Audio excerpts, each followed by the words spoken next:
Si j'ai des souvenirs, ben Seigneur du bon Dieu. Moi, c'est Val-Jalbert, c'est mon rêve d'enfant. Tous mes souvenirs les plus précis, c'est de là à Val-Jalbert.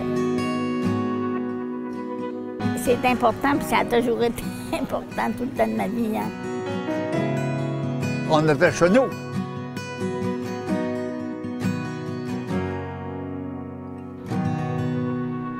À l'origine, Val-Jalbert, c'est un village bâti pour une seule industrie, qui est une usine de pâte de bois, qu'on appelle communément de la pulpe. Donc nous, ici, on ne fabriquait pas du papier, mais c'est la pâte qui sert à faire du papier par la suite. Donc on n'était pas une papetière, on était une pulperie.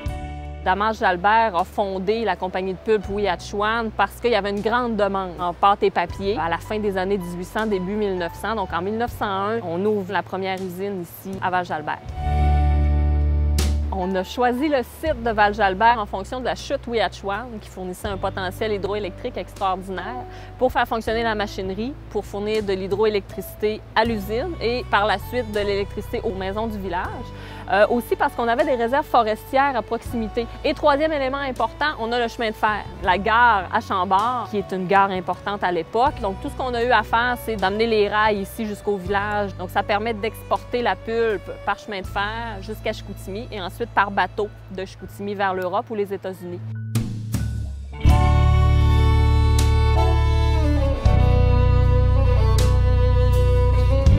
Oui, je suis née ici. Je partais, j'avais 5 ans. Oui, beaucoup de souvenirs avec mon père. Oui, ma mère aussi, ma grand-mère était ici aussi. Oh, j'ai toujours aimé venir à Val-Jalbert. Je suis venue assez souvent. J'ai visité un peu partout, mais seulement aujourd'hui, là, ce que j'aimais, c'était de venir à l'école. C'est pas mal une des dernières fois que je viens à cette école-là. J'ai vécu à Val-Jalbert, oui, jusqu'à l'âge de 7 ans. L'été, comme ça, là, notre maison, on restait ici, là, dans cette maison-là. Là. On avait une balançoire, d'ailleurs, puis notre mère nous faisait des beignes, puis elle nous faisait luncher. Dans l'après-midi, on se balançait dans la balançoire, elle mangeait des beignes, puis des bunches.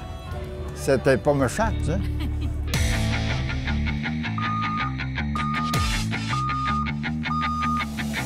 Bonjour, je m'appelle Caroline Marcoux, je suis historienne au village historique de Val-Jalbert. L'historienne ici joue aussi le rôle de conservatrice muséale parce que je suis la seule personne responsable au niveau de l'interprétation et de l'histoire sur le site.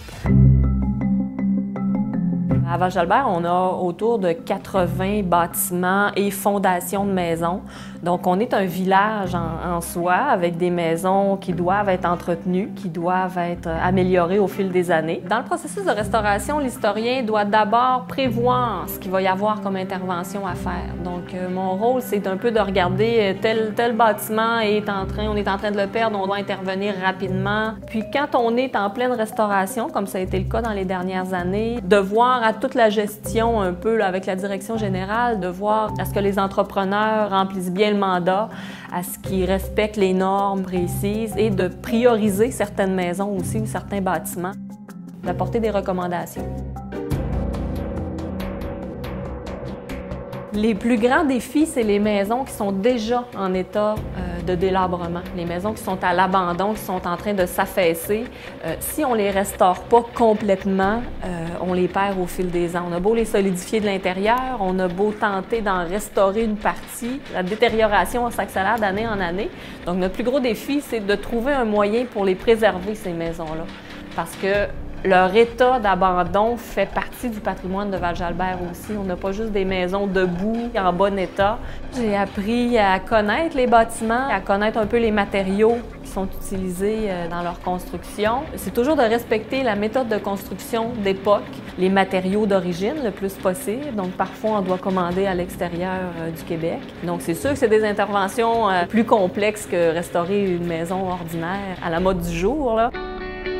Au départ, c'est le catalogage de la collection qui m'a emmenée ici comme travail d'étudiante en histoire.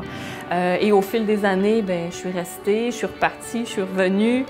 Et c'est un coup de cœur, je pense, que tous ceux qui travaillent à Val-Jalbert, on a un coup de cœur pour ce village-là, pour l'ambiance. Il se dégage quelque chose quand on travaille ici, un attachement envers les bâtiments, envers le lieu, envers le site, qui fait que c'est pas juste un travail, c'est une passion.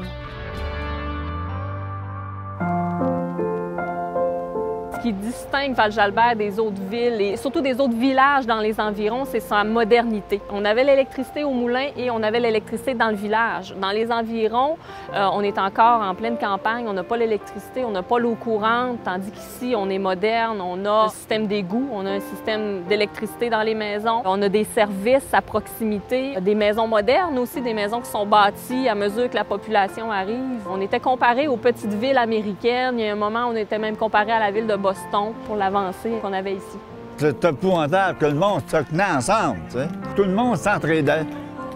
Il n'y avait pas question d'argent dans ce temps-là. C'était pas comment je te louais. Non, non, non. Quand tu étais mal pris, il y en avait un de mal pris, ça partait, puis ça allait t'aider. Puis il sortait 2 fois plus riche qu'il était avant. Tellement ce qu'il y avait de l'aide, tu sais. Fait qu'on ne peut pas oublier un village de même, tu sais. Puis il n'y avait pas d'exception dans tout le monde.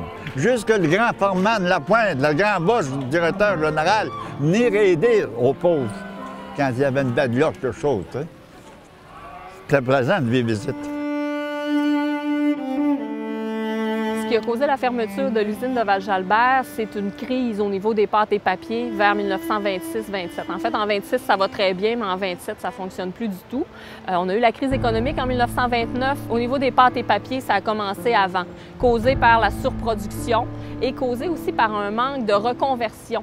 Pour Val-Jalbert, étant donné qu'on était une pulperie, il aurait fallu se reconvertir en papetière, de venir fabriquer directement notre papier journal, ce que la compagnie de l'époque n'a pas pu faire à cause des investissements que ça demandait.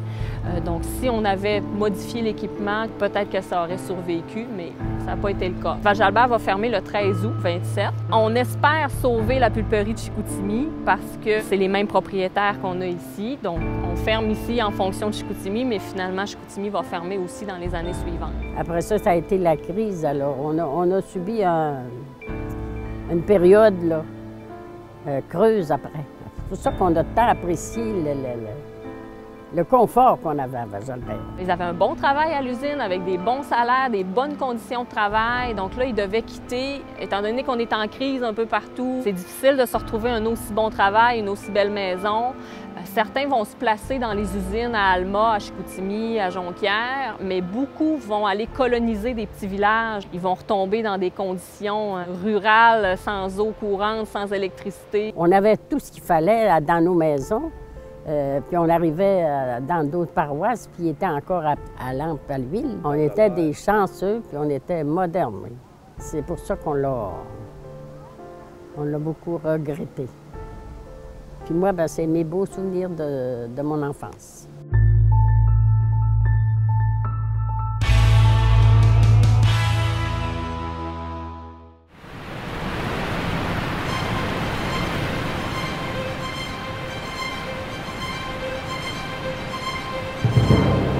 La rivière Ouiachuan, d'une longueur de 109 km, prend sa source au lac des Commissaires et passe par le lac Bouchette. Avant de terminer sa course dans le lac Saint-Jean, elle fait un bond de 49 mètres à la chute Maligne, puis un autre de 72 mètres à la chute Ouiachuan. Cette formation géologique est due à la zone d'effondrement du bouclier canadien qui forme la cuvette des basses terres du lac Saint-Jean. L'environnement naturel de la rivière Ouiachuan est principalement composé de pierres calcaires sédimentaires, ce qui a favorisé, au fil du temps et de l'érosion fluviale, la création de canyons et autres formations géologiques spectaculaires.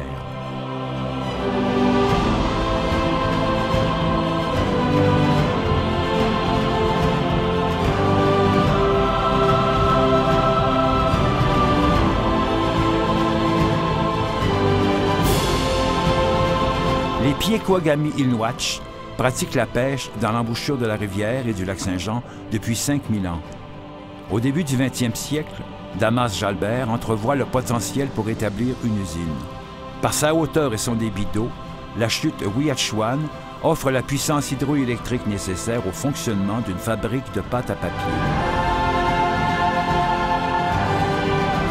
La rivière permettra d'acheminer le bois au moulin et la forte dénivellation de la chute produira l'énergie pour faire fonctionner les machines. Suite à la fermeture de l'usine, la chute Ouiachuan est devenue un attrait touristique majeur pour le site et un symbole régional.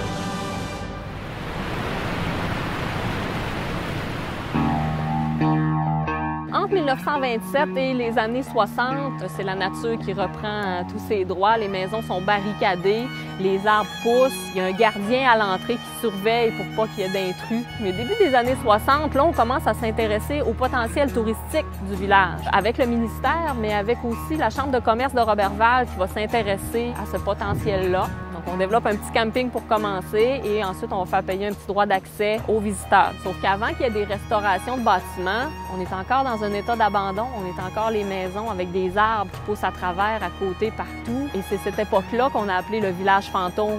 Parce que les gens venaient sur le site, c'est un village abandonné, c'est des maisons en état de délabrement. Ça donnait un aspect fantomatique. L'herbe était très haute et graduellement, dans les années 70-80, on va restaurer les bâtiments, on va restaurer le moulin, on va remettre sur pied tous les services pour l'industrie touristique.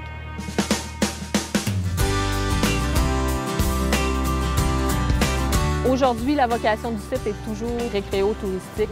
Les principaux attraits de Val-Jalbert, c'est les bâtiments d'époque, c'est l'animation théâtrale, c'est les visites guidées à bord du trolleybus. On a également beaucoup d'interprétations à l'extérieur, à l'intérieur des bâtiments, dans le moulin également. On a le téléphérique et les belvédères qui vous permettent d'admirer la chute, d'admirer le village et même le lac Saint-Jean. Plusieurs aspects, plusieurs choses à voir pour toute la famille. Là, ça peut intéresser tout le monde dans la famille.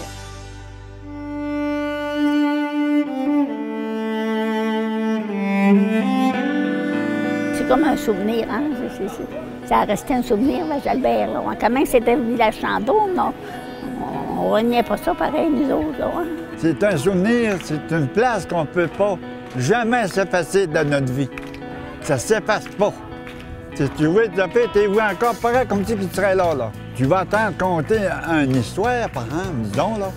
Au bout d'un certain temps, 3-4 ans, 4-5 ans après, tu ne te rappelles plus de l'histoire au juste. Tu sais. Mais ça, les souvenirs, là, pareil comme si ça serait hier. Ça ne s'efface pas. Puis c'était une place, c'est à cause que c'était une place que tout le monde s'aimait. Ça travaillait tout ensemble. Des amitiés même, là, tu ne peux pas en avoir. Puis on vient faire un tour ici, puis tu n'as encore pour une semaine chez vous à raconter ce que tu as vu. Comme là, moi, je m'en avais pour un mois à raconter ce que j'ai vu aujourd'hui. Je vais te compter que je t'ai vu. Je m'en vais dire, tu étais senteux, mais tu voulais t'instruire. On ne peut pas passer aux côtés de Val-Jalbert sans arrêter.